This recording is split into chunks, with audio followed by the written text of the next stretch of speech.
ce soir, c'est Nicodème, parce qu'il y a de très belles rencontres dans la Bible, comme vous vous en doutez, mais celle-là, elle est particulièrement intéressante, instructive, édifiante. Enfin, en tout cas, nous allons essayer d'en ressortir le maximum. Vous connaissez donc ce texte, mais je vais commencer par une des questions les plus importantes que l'homme ne se soit jamais posée. D'ailleurs, c'est celle que le geôlier a posée à Philippe, plutôt que le geôlier de Philippe, pardon, pose à Paul et à Silas. Ça, c'est une question terrible pour notre condition de chrétien. La question, c'est ça. Seigneur, que faut-il que je fasse pour être sauvé? Acte 16, verset 30. Que faut-il faire pour être sauvé? N'avez-vous jamais entendu cette phrase quelque part dans vos entourages? Mais qu'est-ce qu'il faut faire, Jean, Marc, Roger, qu'est-ce qu'il faut faire pour être sauvé? Et trouver la réponse correcte à cette question, quoique d'une importance vitale, c'est assez difficile pour certains de répondre à cette question. Alors on va se livrer d'interminables discussions sur la nature du salut, sur la signification du salut, des tentatives pour définir et distinguer la responsabilité de l'homme dans le salut, la responsabilité de Dieu dans le salut. Il y a vraiment à creuser, chers amis. Moi, je veux savoir pourquoi j'ai la foi, pourquoi je suis adventiste, pourquoi j'aime les gens, j'espère les aimer. Enfin, je ne sais pas, il faut qu'on soit au clair sur tout ça. Alors, essayez de saisir le sens de termes comme sanctification, justification, expiation, substitution, rédemption. Ce sont des termes qui nous sont familiers, n'est-ce pas? Que l'on soit pasteur, ancien, membre, que sais-je, membre de département. Je n'invente rien, c'est un vocabulaire que vous connaissez. Mais ça, c'est un vocabulaire qui parfois peut décourager même les gens les plus animés, les plus zélés pour découvrir l'Évangile, n'est-ce pas? Ellen White, dans Vers Jésus, elle a décrit magistralement et très simplement la signification et surtout la dynamique du salut. Et c'est vrai qu'il ne faut pas que ça, ce soit simplement la rédemption, une idée théologique. Si c'est que ça, une idée théologique, je pense qu'on passe vraiment à côté. Jésus est le Sauveur et le Seigneur dont nous avons besoin pour expérimenter déjà la joie du salut. Avant que ce soit tous ces mots de ce vocabulaire, et particulièrement ce jour, il faut que ça reste, le salut doit rester aussi une question de joie. Et je ne suis pas sûr toujours que ça puisse se lire sur nos visages. Mais bon. Il y a une histoire bien connue dans la Bible, celle de cette rencontre de Nicodème avec Jésus, brillant pharisien. Nicodème a étudié longtemps dans les écoles rabbiniques. Je vais essayer de vous présenter cette histoire que vous connaissez par cœur. Je ne sais pas combien vous avez eu droit à des prédications sur Nicodème en Martinique. Alors donc du coup, je me suis dit, bon, je vais la placer vendredi soir parce que demain, pour moi, c'est la cerise sur le Mont Blanc. J'ai été très raisonnable. J'ai pris un sorbet coco en 15 jours. Bon, je n'ai pas trop résisté aux chachas. Je vous l'ai dit, j'ai grandi avec les chachas. Mais je pense avoir été très raisonnable. Mais demain, c'est la cerise sur ce que vous voulez comme dessert. Mais ce soir, il me fallait d'abord parler de Nicodème. Pourquoi? En essayant encore une fois de trouver des angles ou de retirer des choses qu'on n'a pas encore vues ou on ne met pas suffisamment l'accent. Restons modestes. Oui, il a étudié dans les écoles rabbiniques pour se préparer à la fonction de, vous le savez, de docteur de la loi. Docteur de la loi, parvenu au sommet du puissant groupe des pharisiens, membre du Sanhédrin, il est devenu aussi le membre du grand conseil des chefs de la nation juive. C'est haut, hein? Il pouvait difficilement, cet homme, aspirer à mieux comme situation professionnelle ou spirituelle. Cependant, sa position ne lui apportait pas la satisfaction escomptée. Pourquoi ? Eh bien, tout simplement parce qu'il a eu le besoin de voir Jésus, super placé, bardé de diplômes, faisant autorité, un cerveau, la loi mosaïque, tout ça, il maîtrisait par cœur. Il te donnait des études bibliques quand tu veux. Insatisfait sur le plan relationnel, poussé à voir le maître. Il sait que c'est un brillant intellectuel, c'est le leader d'une nation sous occupation romaine. Il se demande d'ailleurs quand cette nation va être libérée. Son nom, Nicodème, est-ce que vous savez ce que ça veut dire, Nicodème ? La victoire pour le peuple. Ah ben avec un nom comme ça, on a envie d'entraîner cet homme dans la victoire du peuple juif contre les Romains. N'est-ce pas ? Victorieux du peuple. Mais il y a quelque chose dans sa vie qui n'est pas comblé. Alors je vous pose une question cash, qu'en est-il pour vous ? Est-ce que vous êtes totalement épanoui spirituellement au contact du Christ, ou il reste encore des zones non épanouies ? Il ressent un vide, il ressent ce vide. Quelqu'un a déclaré un jour que Nicodème se glorifiait de ses bonnes actions. Il était fier et pourtant il vient questionner le Christ car il ressent un manque dans sa vie. Nicodème pressent en Jésus l'homme dont son peuple a besoin justement pour être victorieux. Jésus n'est pas le Messie pour Nicodème, non, mais il en a l'étoffe. En tout cas, il a l'étoffe d'un libérateur. Et ça intéresse Nicodème. Un libérateur, eh ouais, il a l'étoffe de ce réformateur dont Israël a besoin. Il veut donc en savoir plus, car Nicodème n'est pas à l'aise, pas toujours à l'aise, avec les positions prises par ses pairs du Sanhédrin. Nicodème veut rencontrer Jésus, mais sa réputation à lui, elle est en jeu. Pourquoi ? Vous le savez, Jésus n'est pas le bienvenu chez les pharisiens, on a un texte pour ça. Alors dans Jean 3, ouvrons le bal, entre guillemets, Jean 3, verset 2, là nous avons l'approche de Nicodème. Vous savez, quand quelqu'un cherche à connaître quelque chose, il est d'abord des stratégies pour savoir comment aborder la personne. On a tous connu ça et on connaît tous ça. On est bien d'accord ? Jean 3, verset 2. Ça commence comme ça. Maître, nous savons que tu viens de la part de Dieu, car personne ne peut faire ce que tu fais si Dieu n'est pas avec lui. Soyez très attentifs. Là, Nicodème fait allusion à quoi selon vous ? Un petit test. Vous avez le droit de vous tromper.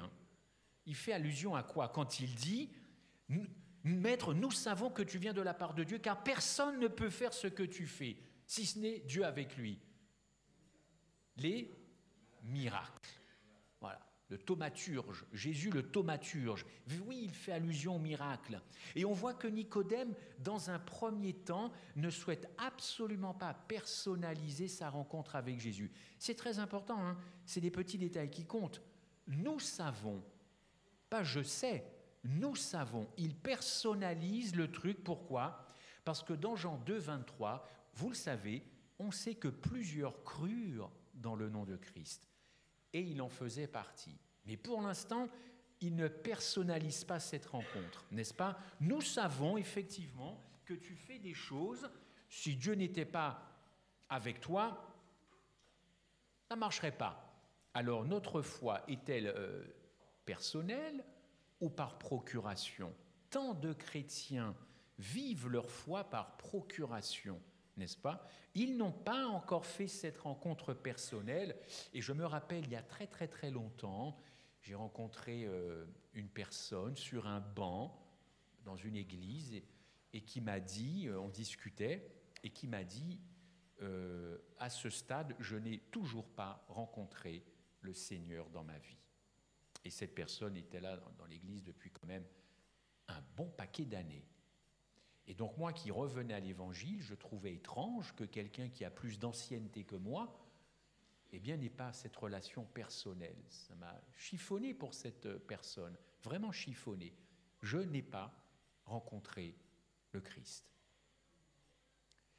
En bon pharisien, Nicodème dit « Nous savons ».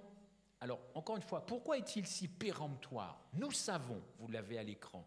Simplement parce que les pharisiens avaient la connaissance, n'est-ce pas ? Ils avaient la science, n'est-ce pas ? Ils étaient les dépositaires du savoir. Mais Nicodème va s'apercevoir dans quelques minutes qu'il ne sait rien. Et là, on va se faire petit parce que avec un crâne bourré de connaissances, il ne sait finalement pas grand-chose. Les chrétiens, notre dénomination et d'autres, croyons posséder des croyances fondamentales solides, des doctrines qui tiennent la route. Les chrétiens, plus d'1 milliard, sont présents partout dans le monde, plus d'1 milliard de chrétiens. Alors on a tout, on a des hôpitaux, on a tout. Je ne sais pas, enfin. Et pourtant, y compris nous d'ailleurs, eh bien, malgré tout, il y en a parmi nous qui ne se sentent pas aimés. Pas aimés du Sauveur. Ils ne ressentent pas ce Sauveur très proche dans cette expérience très personnelle. Alors Jésus ne va pas répondre à Nicodème sur le terrain qu'il attendait, vous le savez, mais il va lui donner une autre réponse très claire. Si tu veux vraiment voir le royaume de Dieu, tu dois naître de nouveau. Verset 4. Vous remarquerez que Jésus va parler 5 fois de cette nouvelle naissance dans ce texte. 5 fois, mais à aucun moment Jésus ne dit comment naître de nouveau. J'ai relu, je relis toujours. Il ne dit pas comment naître de nouveau. Et forcément, on le sait, il y a de quoi être déconcerté, car Nicodème est là pour avoir des réponses sur l'avenir de son peuple qui attend le Messie, une réforme qui reviendrait redonner de l'espoir aux Juifs, beaucoup d'espoir, et là Jésus parle d'un changement de manière d'être, d'une nouvelle naissance et qui le concerne lui, pas le peuple. Vous voyez comment Jésus, on le sait, prend toujours les choses d'une façon, pas le peuple, toi, et au lieu de faire soi, au lieu d'être verbe faire, être. Au fond, est-ce que sa religion à lui, Nicodème, ne suffirait pas pour entrer dans le royaume de Dieu ? Nicodème est convaincu, en bon juif, en bon pharisien, qu'il a le droit au royaume de Dieu. C'est normal, c'est comme ça. Par le simple fait que c'est un Israélite, en vertu de sa naissance, direct, le ciel. Est-ce que certains pensent qu'ils ont un droit direct d'aller au ciel, de par leurs œuvres, leurs connaissances, leur argent, leur notoriété, leur autorité spirituelle? Est-ce que ça donne un accès direct au ciel? Je vous pose la question. Cette place au ciel tant convoitée, mon Dieu. Je ne vous raconte pas mon histoire de la semaine dernière, le fameux songe nocturne. Si on vient vous dire « tu ne seras pas avec moi au ciel », est-ce qu'on vous verra demain matin au temple? J'espère que vous ne ferez pas ce songe cette nuit. Ce serait dommage de finir les conférences comme ça.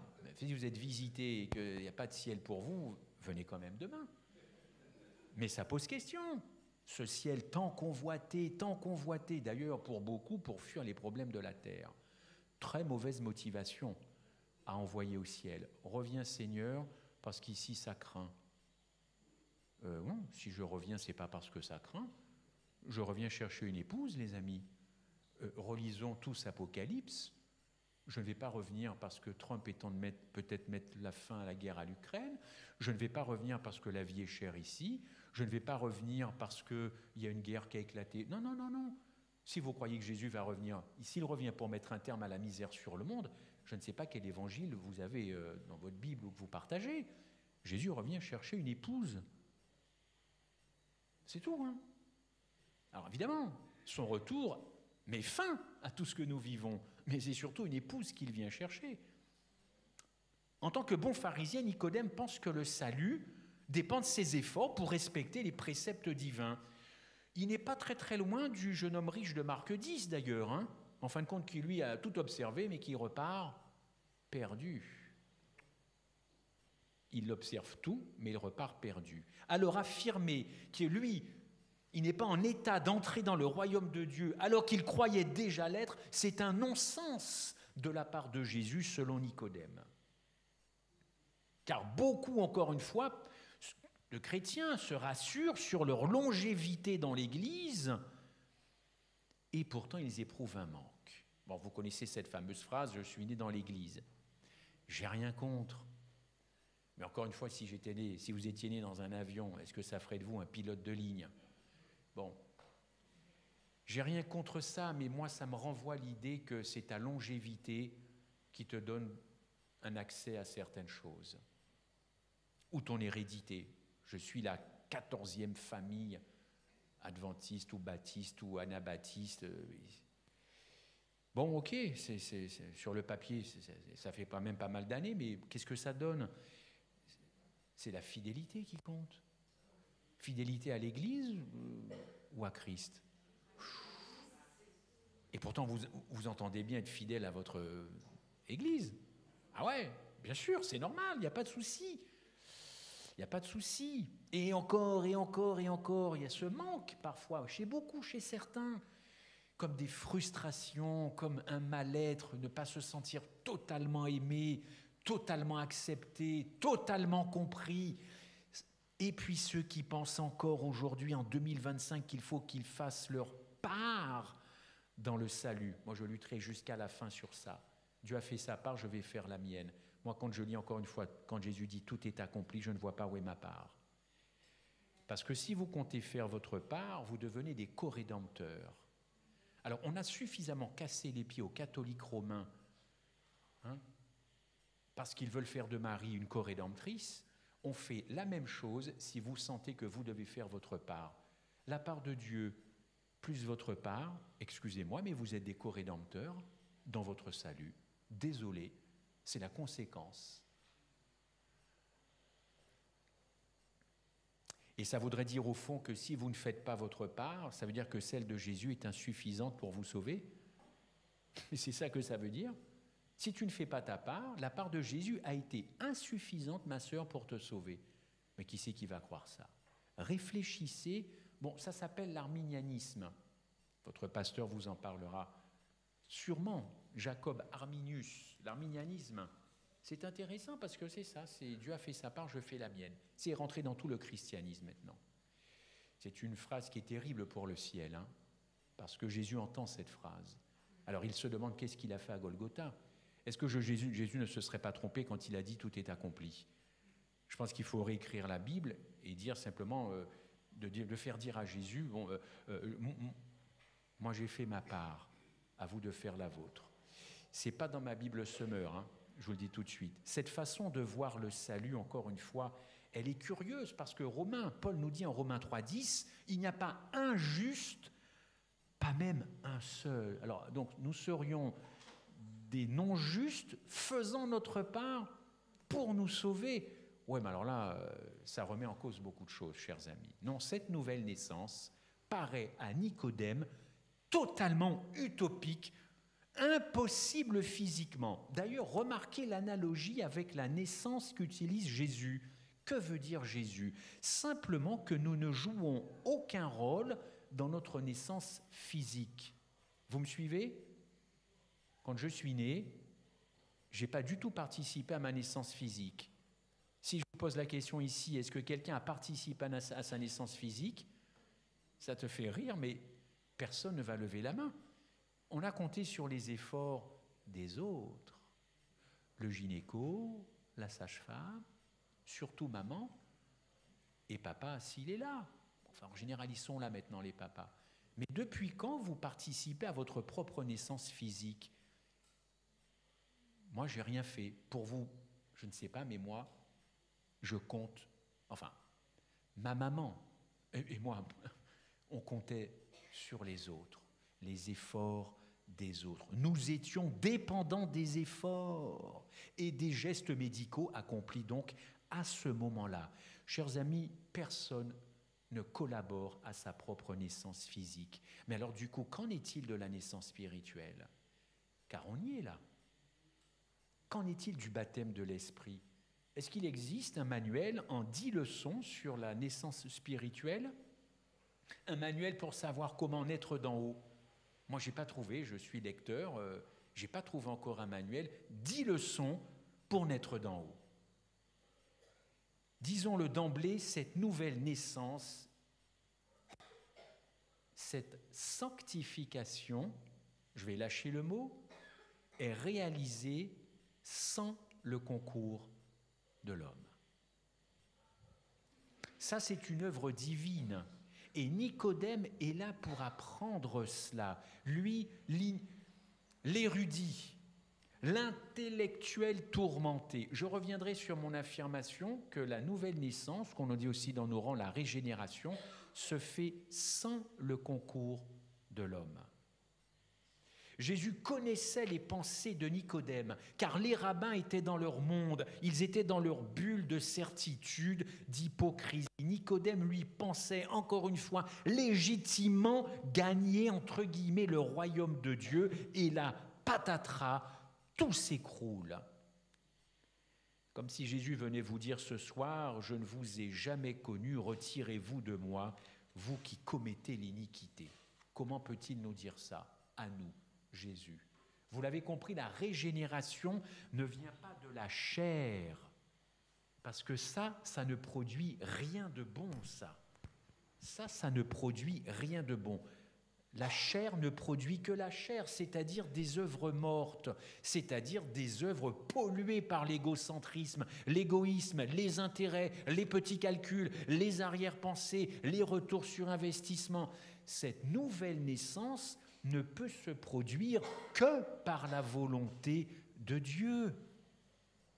D'ailleurs, Jésus va le dire plus explicitement, ce qui est né de la chair est chair. Alors, que penser de ceux qui courent après leur sanctification tous les jours?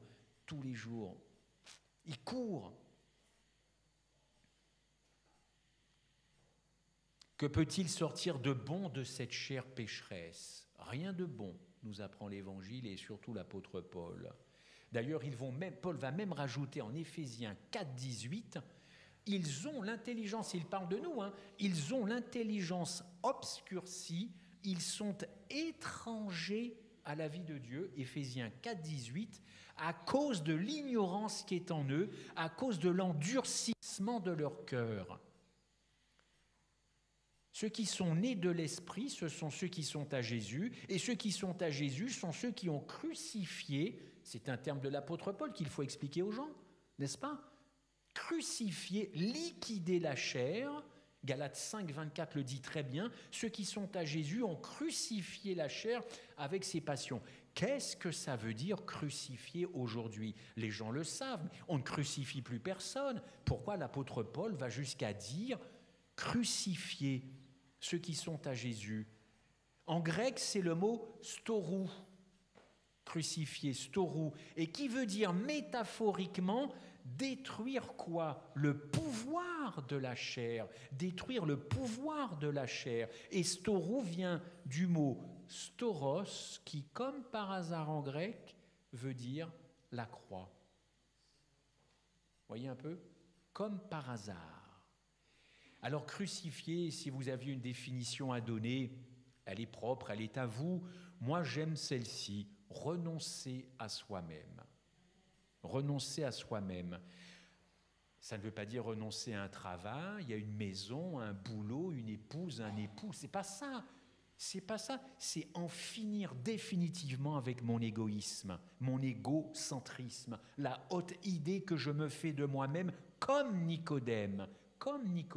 Mon caractère, pas si facile que ça, puisque en plus, ça embête les gens, mes collègues, mes amis, l'église, au travail, partout, en finir avec ça, une bonne fois pour toutes. Liquider les œuvres de la chair, c'est retrouver un système qui a fait ses preuves, un mode de vie où les autres sont plus importants que vous-même. Autrement dit, cette très belle phrase, il y a plus d'amour à donner qu'à recevoir. C'est facile à dire, mais quand vous voulez appliquer ça dans votre vie, ça va tous nous coûter des sacrifices. Faire d'abord plaisir aux autres, à tous ceux qui sont là et dehors, à Schœlcher et ailleurs, à Paris, être leurs serviteurs, être leurs esclaves, comme le Christ l'a été pour la race humaine. Ça demande beaucoup de sacrifices. Penser d'abord aux autres et pas à soi-même. Alors pourquoi cette chair doit-elle crucifier? Galates 5, 17. Parce que la chair a des désirs contraires à l'esprit. Vous connaissez bien ce verset? Ils sont opposés, afin que vous ne fassiez pas ce que vous voulez. La chair est opposée à l'esprit, l'esprit est opposé. On ne peut pas les marier, on ne peut pas les matcher, c'est impossible, c'est impossible. Alors tout ça, ça tombe dans la tête de Nicodème. Il se dit, mais qu'est-ce que c'est que ce truc? Alors donc il faut que je naisse de nouveau physiquement, et en plus je n'ai pas accès au ciel si je ne passe pas par cette nouvelle naissance. Alors il pose ces questions que vous connaissez tous, mais comment un homme peut-il naître quand il est vieux? Peut-il rentrer dans le sein de sa mère et naître une seconde fois? C'est difficile pour un pharisien de comprendre tout ça, parce qu'il a ses propres références, son propre logiciel, comme nous. Dites donc, on a aussi notre propre logiciel, n'est-ce pas? Nos propres références, n'est-ce pas? Et là, c'est lâché, le mot est lâché. Il faut naître d'eau et d'esprit. Et là, franchement, Nicodème, il aurait pu comprendre ce que suggère Jésus, car en hébreu, la mention de l'eau, de l'esprit, de l'air, du vent, du souffle, ils ont la même racine en hébreu, roua, roua, air, vent, souffle, eau, roua, même racine, roua. Et roi, ça fait clairement allusion à la création, parce que ça va aussi avec le verbe bara. Et en Genèse 1, c'est bara. Dieu créa. Et bien là, il s'agit d'une nouvelle création. Nouvelle création. Mais dites-moi, qui était présent à la création? Est-ce que l'homme était présent? Non. Alors, à la nouvelle naissance, niet, c'est pareil. Ni vous ni moi, nous serons ou nous sommes présents à notre recréation. Combien sont les chrétiens sincères? Nous sommes au mois de février, on va attaquer mars. Permettez-moi de le dire avec beaucoup d'amour, je l'espère. Combien de chrétiens sincères vont encore se fatiguer, se décourager, s'épuiser? Écoutez les gens, regardez-les vous parler.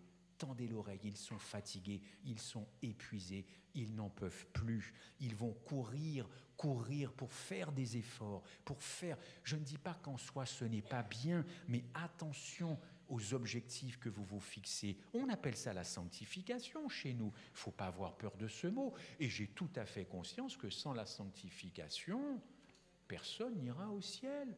Je ne nie absolument pas tout ça, mais ces personnes, elles vont placer leurs, comment je pourrais dire ça, leurs efforts dans leurs œuvres. Dans leurs œuvres. On connaît des gens, mon épouse et moi, qui sont épuisés. La routine épuise. La redite épuise. On ne trouve plus ce souffle, ce second souffle. Tout fatigue, la louange, tout fatigue, tout fatigue. Mais c'est parce que je me suis fatigué moi-même. Pourquoi toujours culpabiliser et reporter la responsabilité sur les autres? C'est d'abord moi que je dois avoir dans le viseur. C'est ma propre relation avec le Christ. J'ai l'habitude de dire que nous, adventistes du 7e jour, nous sommes là 1/7 de notre temps. C'est bien ça? Et encore, on a des adventistes que le matin, qu'on ne revoit pas l'après-midi. Donc, c'est quand même pas Dieu qui nous prend le plus de temps à l'église. 1/7, et il trouve que c'est pas bon. Mais examine-toi toi-même pour savoir où tu en es dans ta relation avec le Christ, avant de toujours dézinguer et dégommer les communautés, les anciens, les pasteurs, tout ça. Je suis responsable devant l'Éternel, bien entendu.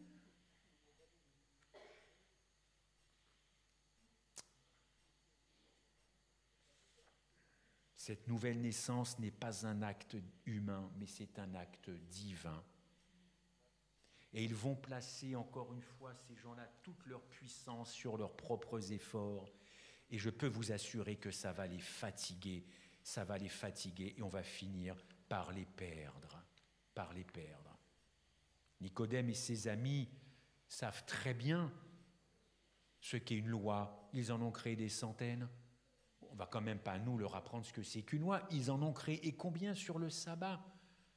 Petite anecdote, on connaît un couple, là où nous habitons, juifs non pratiquants, qui un jour recevaient des juifs pratiquants qui venaient de Jérusalem, c'était des amis, et en discutant avec ceux que nous connaissons, on leur a dit, alors ça s'est bien passé cette semaine avec vos amis de Jérusalem? Oui, très bien, et je leur ai dit, vous êtes tous allés à la synagogue? Oui, très bien, et vous avez fait Shabbat vendredi soir? Oui, très bien. Et nos amis, quand le coucher du soleil est arrivé vendredi, ils sont allés jusqu'à enlever l'ampoule dans le frigidaire. Ah oui, celle-là, je ne la connaissais pas comme loi sur le sabbat. L'ampoule qui allume, enlevez-la, vous allez voir, vous ne verrez rien. C'est pas grave, c'est Shabbat, pas d'électricité, rien. C'est incroyable. Paul pensait d'ailleurs qu'il était un juste lui-même, n'est-ce pas? Que c'était un homme droit, que c'était un homme juste. Il a compris qu'il s'est trompé parce que Paul est devenu un homme sage aux yeux de Dieu. Oh, s'il te plaît, Philippiens 3, verset 8, quel verset biblique! Et vous allez comprendre pourquoi, quand on étudie la Bible, il faut foncer dans le grec et foncer dans l'hébreu. Et même, je regarde toute chose comme une perte à cause de l'excellence de la connaissance de Jésus. Paul ne dit pas à cause de l'excellence du paradis qui m'attend, bien qu'il courait, évidemment, il y a un autre texte, il court, mais là, c'est l'excellence de la connaissance de Jésus-Christ, mon Seigneur, pour lequel j'ai renoncé, tiens, j'ai crucifié, j'ai renoncé à tout. Et je regarde comme ça, comme de la boue. Skoubalon en grec. Skoubalon. Qu'est-ce que c'est que skoubalon? Des excréments. Voilà. Ça a été traduit par pudeur dans nos Bibles par de la boue, mais vérifiez. Skoubalon, ce sont des excréments d'animaux. Ce sont des déjections, c'est les choses indignes, sans valeur et détestables. Donc, je répète, et je suis autorisé à dire que l'apôtre Paul a renoncé à tout parce et je regarde toutes ces choses, toute ma notoriété, toute ma puissance comme du caca. C'est vraiment que ça, afin de quoi? De gagner Christ. Alors c'est vrai que nous sommes trop enclins à croire que nous avons fait l'essentiel, chers amis. Je vous parle depuis maintenant une dizaine de jours de l'agapé, que c'est nous qui avons trouvé Dieu au prix de grands efforts. Et je vous invite encore, vous, à venir demain. Venez demain, c'est spécial. C'est un temps pour vous et un temps pour eux qui nous regardent. Venez. On a prévu, l'Éternel a sûrement prévu quelque chose avec le pasteur. Venez, venez, venez. Vous allez ressortir plus qu'enrichi. Il faut relationner avec notre Sauveur, n'est-ce pas? Alors le salut reste un acte divin, pas humain, tout comme la nouvelle naissance d'en haut ou de l'esprit. Le chrétien a besoin de naître de l'esprit, il a besoin que le Saint-Esprit soit implanté en lui, mais l'homme ne peut rien faire car il est chair. Alors se pose la question pour Nicodème, mais comment je vais rompre avec mon passé? Alors non seulement il faut une nouvelle naissance physique, mais en plus il faut que je renonce à tout. Je fais quoi moi? Je fais quoi? Est-ce qu'il faut avoir de nouvelles convictions, de nouveaux idéaux? Comment m'engager dans cette nouvelle vie? La proposition de Jésus semble complètement utopique, car au fond, nous sommes déterminés par notre environnement. Un environnement familial, un environnement social, un contexte socio-économique, religieux. Je fais quoi de tout ça? Je fais quoi de mon passé? De mes parents, de mon éducation, de mon statut? Je fais quoi? Est-ce qu'on peut changer tout ça d'un trait de plume comme ça, balancer tout ça? Est-ce que je peux faire abstraction de mon passé? C'est justement ce que veut dire Jésus à Nicodème. Ben oui, et c'est moi qui vais le faire dans ta vie, ça. Mon passé, mon hérédité, mes mérites ne me garantissent pas l'entrée dans le royaume de Dieu. Et puis naître de nouveau, naître de l'esprit, c'est aussi surtout naître de l'amour. Naître de l'amour agapé. S'ouvrir à cet amour agapé perdu en Éden. Perdu en Éden. Alors c'est vrai que nous et moi, nous avons sûrement de grands discours, mais il s'agit surtout de faire preuve d'un amour relationnel avec les gens. Relationnel. Petite anecdote. Mon épouse est dans l'eau. Bon, on a quand même pris des bains, on ne va pas vous le cacher. Elle nage, il y a une dame à côté. Ma femme discute, paf, boum.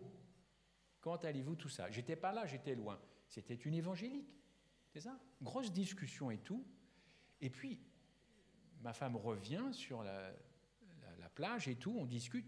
Elle sort de l'eau, cette dame, c'est bien ça, elle est sortie de l'eau, elle est revenue pour discuter avec nous. Vous savez, bon, la courtoisie fait qu'on pourrait se dire au revoir, voilà, elle est revenue pour discuter, on l'a invitée à venir, et puis on a parlé de Dieu, enfin des choses comme ça. Bon, on n'a pas fait grand-chose, surtout mon épouse, mais enfin, cette dame a vu deux blancs sur une plage, qui croient en Dieu, il y a des conférences.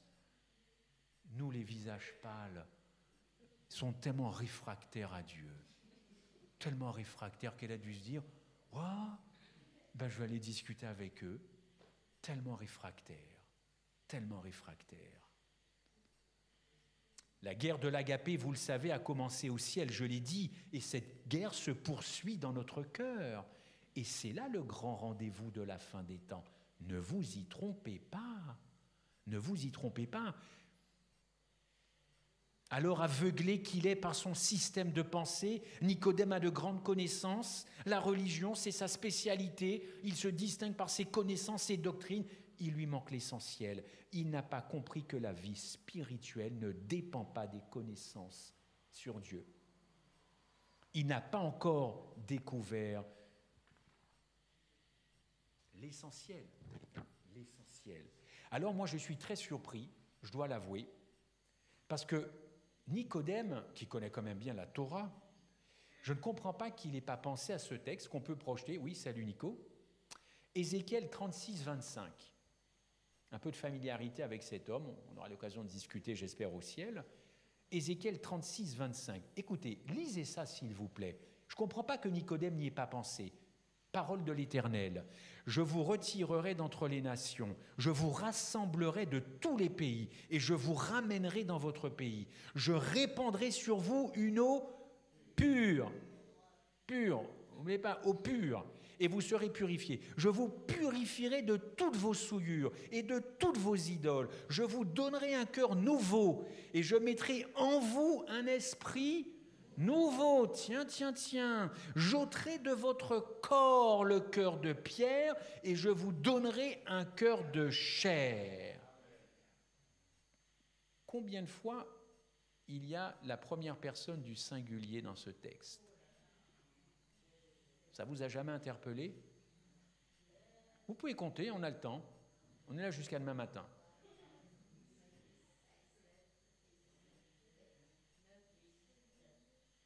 9? Je ne recompte pas, je te fais confiance. 9 fois je. Dites-moi, où vous êtes là? Où sommes-nous? Où sommes-nous? Moi, je veux bien qu'on m'apporte la contradiction, je n'ai pas de souci. C'est l'Éternel qui parle et c'est lui qui dit « je ferai ça ». Si tu me dis « banco », oui, je prends, je goûte, j'apprécie, j'applaudis, c'est moi qui ferai ça dans ta vie. Alors, ce n'est pas la peine de courir, de toutes les façons, tout ce que tu feras, c'est de courir en rond. Dieu ici parle à Israël de ce cœur nouveau, mais ce cœur nouveau était déjà enseigné aux Juifs, ma parole. L'eau pure dont parle Dieu fait référence au baptême, et au verset 27, « Je mettrai en vous mon esprit, et je ferai que vous marchiez dans mes statuts. » Enfin, quand même, l'eau, l'esprit, ça devait parler à Nicodème quand il se présente à Jésus. Il connaît la Torah, il connaît le texte d'Ézéchiel. Et toujours dans le livre d'Ézéchiel 11, 19, « Je leur donnerai un cœur et je mettrai en eux un esprit nouveau. J'ôterai le cœur. » Vous connaissez. Qui fait le travail? Merci beaucoup, ma sœur. Voilà. C'est ni vous, ni moi. Et c'est là où on voit Dieu agir. Et ce sont des promesses de Dieu. Et Dieu, lui, tient ses promesses. Et si vous pensez faire tenir vos promesses, je ferai ci, je ferai ça, demain je vais aller là, demain je vais plus prier, je vais plus rendre ma dîme. Continuez à faire des promesses. Israël a fait des promesses. Et on voit ce que ça a donné, n'est-ce pas? Une espèce de montagne, en bas d'une montagne, ils ont fait des promesses. On fera ça, on fera ça. Eh bien, regardez la suite. Le veau d'or est arrivé direct après. Il me semble, si je suis dans la chronologie. Désolé de le dire. Désolé de le dire. Tous mes propres efforts sont nuls et nazes. Je peux prendre des engagements sur ma nourriture. Seigneur, je vais faire attention pendant une semaine à mon alimentation. Pas trop de sucré, pas trop de salé. Entrer peut-être dans cette réforme. Je vais tenir une semaine, 15 jours. Et puis, paf, mais on a tous vécu ça. Tous vécu ça. On est tous zélés au départ et puis avec le temps, alors pas de promesse, il faut être réglo, ça ne sert à rien. Je ne dis pas qu'il ne faut pas, comment je pourrais dire ça, penser à ça. Je ne suis pas en train de dire, mais laissons Dieu agir. Jérémie 24, 7. Je leur donnerai un cœur pour qu'ils connaissent que je suis l'Éternel. Ils seront mon peuple et je serai leur Dieu s'ils reviennent à moi de tout leur cœur. Je suis désolé, dans ce texte, on parle bien de recréation, on parle bien d'un cœur nouveau, on parle bien d'un cœur qui connaît Dieu, car bibliquement parlant, la connaissance commence par le cœur. Nicodème était donc censé savoir ce qu'était la nouvelle naissance. Il avait les textes pour lui. C'est lui l'intellectuel de la Torah. Et après l'analogie de la naissance, extraordinaire sauveur Jésus-Christ, il va insister auprès de Nicodème avec une autre analogie. Et là, il va prendre le... Je le fais mal? Le vent. Le vent est imprévisible, incontrôlable, on ne le dirige pas. On ne peut pas l'augmenter, le vent, on ne peut pas le réduire. On peut le faire peut-être changer de direction, je ne suis pas sûr. Le vent est invisible, il est insaisissable, le vent. Et là, c'est le coup de grâce pour Nicodème. Il ne comprend toujours pas comment ces choses peuvent-elles se faire. C'est la question qu'il pose à Jésus. Il ne capte plus rien, Nicodème. Pire, c'est tout son système de pensée qui s'effondre, car Jésus veut lui faire comprendre que la nouvelle naissance ne dépend pas de lui, mais de Dieu. Or, il veut avoir la maîtrise des événements. Qui ne veut pas avoir la maîtrise des événements? Dieu seul est aux commandes. L'action de l'esprit, c'est comme le vent, on constate ses effets sans qu'il soit toujours nécessaire de comprendre tous les mécanismes de fonctionnement. Et pourtant, vous avez des gens qui sont violents et qui deviennent doux, des alcooliques qui ne boivent plus, des fumeurs comme moi qui ne fument plus. Il s'est bien passé quelque chose dans la vie de ces gens-là, n'est-ce pas? Gloire à Dieu. Chers amis, la nouvelle naissance, elle ne se prouve pas, elle s'éprouve. Ce n'est pas la même chose. Il y a un texte de 2 Corinthiens qui le dit d'ailleurs. On va le passer, on va aller plus loin. Ellen White a déclaré à ce sujet sur la nouvelle naissance, je n'ai pas la référence pour une fois, je ne l'ai pas mise. Enfin, peut-être que le texte peut être affiché. La nouvelle naissance est une réelle expérience à notre époque. C'est pourquoi tant de perplexité demeure dans les églises. Un grand nombre de personnes assument le nom de Christ, mais ne sont pas sanctifiées. Elles ont été baptisées par immersion, mais elles sont entrées vivantes. Le moi, l'ancienne vie n'est pas mort, et par conséquent, elles ne sont pas ressuscitées en nouveauté de vie. On voit bien, chers amis, que le cœur de Nicodème n'est pas encore converti, car ces questions trahissent sa pensée. Comment peut-il se faire? Comment peut-il se faire? Ce sont les dernières paroles, ensuite, parce que Nicodème va écouter Jésus sans l'interrompre. Sans l'interrompre. Nous parlons de ce que nous savons, lui dit Jésus. Oui, c'est vrai, le savoir de Nicodème est fondé sur la tradition, sur des théories, sur des doctrines, sur la règle, oui, bien sûr. Mais le savoir de Jésus repose, lui, sur l'expérience. Le plus fantastique, je pense, ça m'engage que moi, d'avoir Jésus-Christ comme sauveur, c'est l'aspect relationnel, sans oublier la parole, sola scriptura. Ce n'est pas à remettre en cause, mais à quoi ça sert s'il n'y a pas une relation? Une relation. Eh bien, Jésus, c'est ça. Le savoir de Jésus repose sur l'expérience, le relationnel, l'obéissance de cœur, sur la loi d'amour, d'agapé. Le pharisien connaît la lettre de la loi, Jésus en connaît l'esprit. Dans Luc 11, d'ailleurs, Jésus dénonce l'hypocrisie des pharisiens lors d'un déjeuner. Jésus ne s'était pas lavé les mains jusqu'au coude, parce qu'il fallait se laver les mains à l'époque jusqu'au coude. Et tout de suite, bam, on lui fait la remarque, mais Jésus va les maudire 6 fois. 6 fois, il va leur dire « malheur à vous, hein, malheur à vous ». Il va même traiter les gens d'insensés. Ça, c'est une charge terrible quand même que le Christ a portée sur cette caste, les pharisiens, si on peut parler de caste. Bon, en Inde, c'est les castes, mais ok. Et Matthieu 23, où là, Jésus traite de race de vipères et de serpents pour leur dureté de cœur et leur hypocrisie. Mais oui, mais Nicodème faisait partie de ces gens maudits, enfin visés par Jésus-Christ, ces hypocrites, parce que c'est un pharisien de grand renom, de grande réputation, mais c'est un homme inquiet, il y a un manque affectif chez cet homme. On n'est plus sur le domaine de la connaissance, il y a un truc, il manque, il est tourmenté, il sent que Jésus est particulier, et là, quand il rencontre Jésus, là, il n'est pas prêt à le suivre. Vous le savez très bien. Lui, le visiteur du soir, il admire Jésus, mais n'ose pas encore se prononcer publiquement pour lui. Oui, son cœur n'est pas touché, son cœur n'est pas brisé, et pourtant cette nuit-là, la possibilité de devenir un homme nouveau au service de l'Évangile s'est présentée à lui. Belle photo, belle image, n'est-ce pas? Et malgré ça, il va continuer à servir l'ancienne loi. L'ancienne loi. Oh, je ne le juge pas, je ne le critique pas, hein, Nicodème. Hein.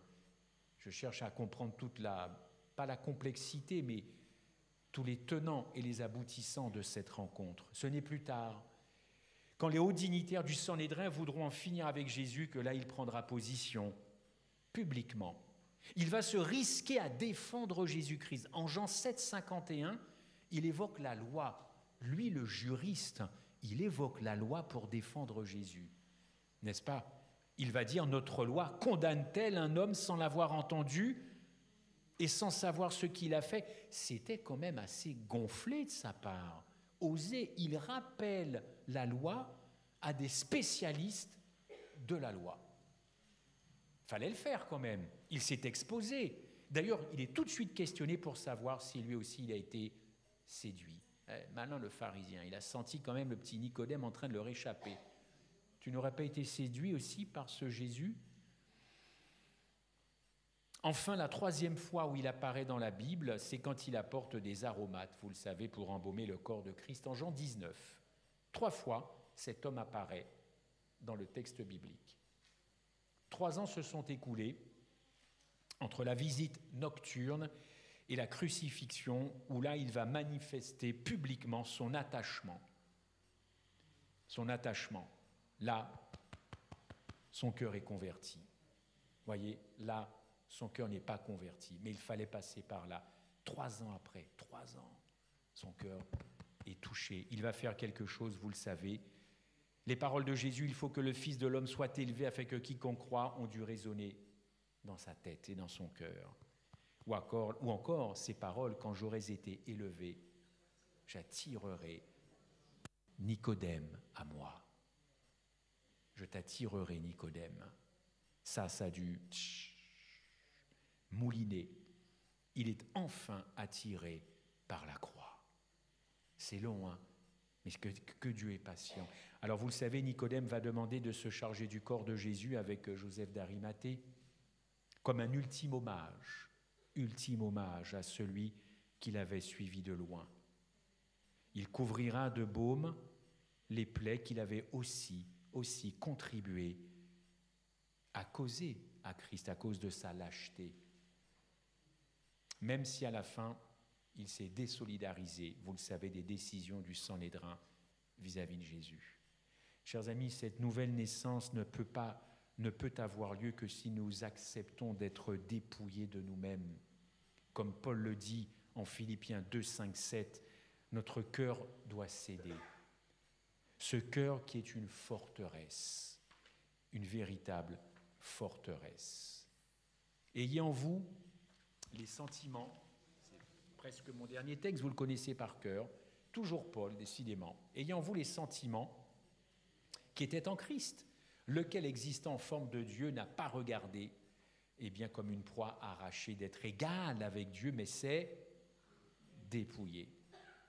Il a renoncé, le Christ, au ciel en prenant la forme d'un serviteur. Vous savez, se dépouiller, autrement dit se vider, s'anéantir, se briser. Dieu, au fond, nous propose la mort à nous-mêmes par le baptême, n'est-ce pas? Le baptême, quand il est très bien expliqué, c'est une véritable prise de conscience de sa propre mort au péché. D'ailleurs, ça devrait être un baptême, je le dis au pasteur Luciat et à d'autres, mais bibliquement parlant, un baptême, ça devrait être une cérémonie mortuaire. Oui ou non? Mais c'est votre mort. C'est votre mort. Alors, je peux comprendre que ce ne soit pas le meilleur moment. On va quand même faire venir des gens pour... mais c'est une cérémonie mortuaire. C'est votre mort qu'on plonge dans les eaux. C'est ça, bibliquement parlant. Mais bon, je comprends, encore une fois, qu'on en fasse une joie. Tant mieux. Mais il ne faut pas abandonner trop le texte. Il faut quand même expliquer que tu vas mourir à toi-même. Bon. Je termine. Beaucoup refusent d'être en Christ. Et pourtant, l'agneau, lui, s'est laissé tondre jusqu'à la mort. Alors, ce n'est pas toujours acceptable, encore une fois, ce que j'ai pu dire sur cette régénération où nous n'avons rien à faire. Si un jour j'ai l'occasion de revenir, on rediscutera de ça, parce que j'entends aussi ma petite oreille derrière des gens qui me disent « oui, mais il faut faire des efforts. Il faut se lever le samedi matin.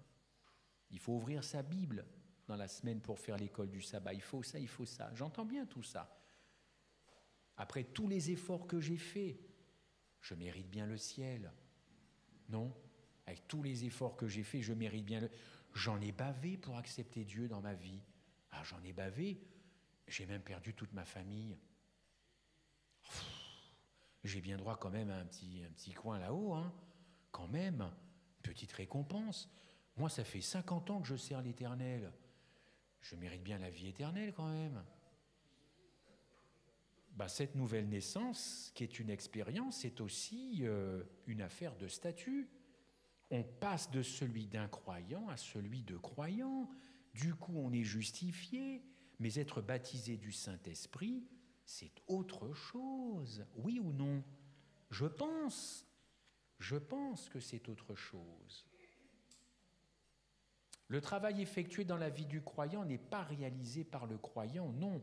Non pas que le croyant soit passif, je vais peut-être rassurer certains, non pas que le croyant soit passif, mais ce travail, c'est l'œuvre du Saint-Esprit. Si le croyant comprend ça, l'effort fait par le moi s'achèvera tout de suite et nous ferions davantage place à la troisième personne de la divinité pour manifester Christ dans notre vie. Vous savez quel est le bon combat de la foi? C'est Paul en Timothée 6, 12. C'est celui de la lutte contre moi-même, contre mes pensées charnelles, mes envies d'impatience ou que sais-je. C'est ça, le bon combat de la foi, dit Paul. Il s'est saisi de la vie éternelle que Dieu l'a appelé à faire connaître. Mais il a dû lutter lui aussi. Et il a lutté pas mal d'années avant Damas, franchement. Et j'en parlerai quand même demain de Paul sur ce chemin. Il a lutté contre lui-même. Lutter ce Paul, lutter comme nous luttons. Mais nous luttons avec nos propres armes et toujours pour obtenir quelque chose qui nous va bien. Non, non, non. La tradition juive dit que Nicodème fut baptisé par Jean. Je dis bien la tradition rabbinique. Et qu'il fut destitué de tous ses titres. Ah, vous m'étonnez. Exclu du Sanhédrin, blâmé, spolié de toutes ses richesses, car Nicodème était très riche, Il fut banni et chassé de Jérusalem, martyrisé et battu à mort par la foule au 1er siècle. Et on raconte une histoire, ce sera ma conclusion. Une de ses filles est devenue mendiante, n'est-ce pas? C'est une anecdote. Je tiens ça de la tradition juive. Elle est devenue mendiante puisque manifestement il a été banni de tout, la famille a été dispersée. Puis un jour elle faisait la manche. Et un pharisien fut prêt à lui donner l'aumône. Quand il a appris que c'était la fille de Nicodème, il lui a dit « Va au diable ». Nicodème, chers amis, a tout perdu dans ce monde, mais il a hérité le monde céleste. Et cette entrevue secrète a fini par illuminer pour lui la croix du calvaire.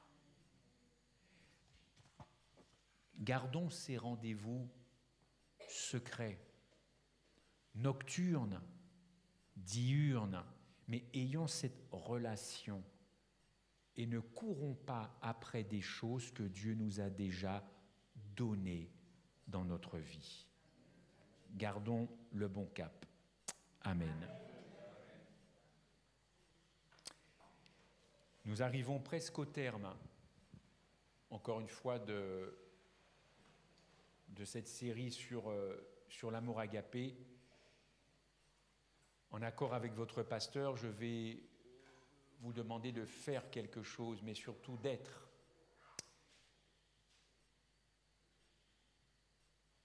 Celles et ceux ici, principalement ici évidemment, qui voulaient vous réengager dans cet amour, retrouver cet amour agapé, véritablement, abandonné pour tout un tas de raisons. La fatigue, de l'éloignement, des décès, trop de problèmes dans leur vie. Levons-nous, manifestons à Christ cette envie de repartir sur des bases que vous avez pu entendre par la bouche de votre serviteur, dans une nouvelle façon de relationner les uns ici. Nous allons partir, vous restez, vous devez vous aimer. Au nom de l'Évangile, vous devez vous aimer. Pardon ? Bon, mon épouse ne veut plus partir. Bon. C'est quelque chose, hein ? Aimez-vous, aimons-nous les uns les autres. Réengageons-nous dans cet amour. En finissons avec cet amour éros, où quand on regarde, on n'aime plus trop la personne, on devine qu'elle va nous faire. L'amour ne soupçonne pas le mal, dit l'apôtre Paul. Et l'amour parfait, c'est toujours lui. Bannit la crainte du jugement, d'avoir peur. Vous chutez comme moi. Vous ne perdrez jamais votre justification. Vous la conservez, bien entendu, parce qu'il y a trop d'amour dans la justification par la foi. Levons-nous, réengageons-nous, s'il vous plaît. Je peux demander au pasteur de cette église et à mon ami et frère Sébastien de venir. Nous allons prier et j'espère que vraiment vous serez touchés par les cœurs. Ce n'est pas un appel, c'est un réengagement, pasteur. Mais vraiment pour que vous soyez accrochés à cet amour agapé et qu'on en finisse avec les chipotas et les chicayas, et que ceux qui nous ont regardés, demain vous soyez présents avec sûrement, encore une fois, de très belles choses. Pasteur, tu veux prier ? Je t'en prie, c'est ta communauté. Inclinons la tête, nous allons prier, c'est la meilleure suite à donner à ce message. Notre Père qui es aux cieux, comment ne pas te remercier pour un amour tel que celui que tu as manifesté envers nous. Merci Seigneur d'avoir fait de nous l'objet de cet amour indicible et de nous le rappeler chaque jour à travers ta parole et à travers la manifestation de ta grâce dans nos vies. Alors que ce soir, nous mettons un terme à cette rencontre, nous ne voulons surtout pas mettre un terme, Seigneur, à cette relation d'amour entre nous, toi, la famille de Dieu. Alors, Seigneur, ce soir, que notre position que nous avons prise en nous mettant debout, en inclinant la tête pour participer à cette prière, qu'elle soit la démonstration que nous avons compris, que nous avons accepté et que nous répondons à cet amour qui vient de toi, en disant, Seigneur, que cet amour arrive dans nos vies, qu'il déborde et qu'il se manifeste non seulement par une relation consolidée avec toi, Seigneur, mais aussi par une relation d'amour entre tous ceux qui font partie de ta famille et tous ceux qui nous entourent, que nous puissions nous aimer les uns les autres, que nous puissions prendre cet engagement de te laisser agir à travers nous. Comme ta parole le dit si bien, Seigneur, ce n'est plus nous qui vivons, c'est Christ qui vit en nous.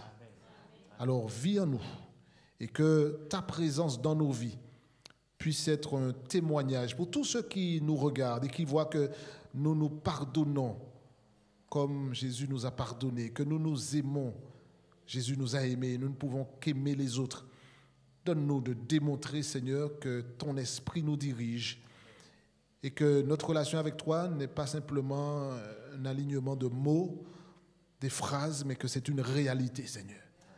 Ne nous permets pas de sortir d'ici ce soir sans cet engagement sincère. Nous ne voulons pas le faire pour que les autres voient, mais toi qui vois toutes choses, tu sondes nos cœurs et tu sais, Seigneur, ce que nous vivons, ce que nous traversons. Alors, Seigneur, sur cette assemblée en prière, je demande, Seigneur, que tu répandes ta bénédiction spéciale, que ton toucher puisse être ressenti par tous ceux qui se sont levés et qui veulent dire, ce soir, je ne voudrais pas simplement succomber à la routine, mais ce soir, Seigneur, prends-nous dans le creux de tes mains et poursuis l'œuvre que tu as commencée. Que ton esprit, Seigneur, nous éclaire, que ta parole illumine notre chemin et que désormais le monde entier apprenne à te connaître parce que nous t'avons connu et nous marchons comme Jésus a marché. Alors Seigneur, que le Amen que nous allons dire pour conclure cette prière soit synonyme d'engagement, soit synonyme, Seigneur, d'allégeance à ta parole et de cœur ouvert, comme des cœurs de mendiants qui acceptent ton amour et qui le reflètent auprès des autres. Bénis cette assemblée et que ta volonté s'accomplisse dans nos vies. Nous te le demandons, non pas en nous basant sur nos mérites, mais en nous appuyant sur l'amour de notre Seigneur Jésus-Christ et pour ta seule gloire. Amen. Amen. Que Dieu nous bénisse.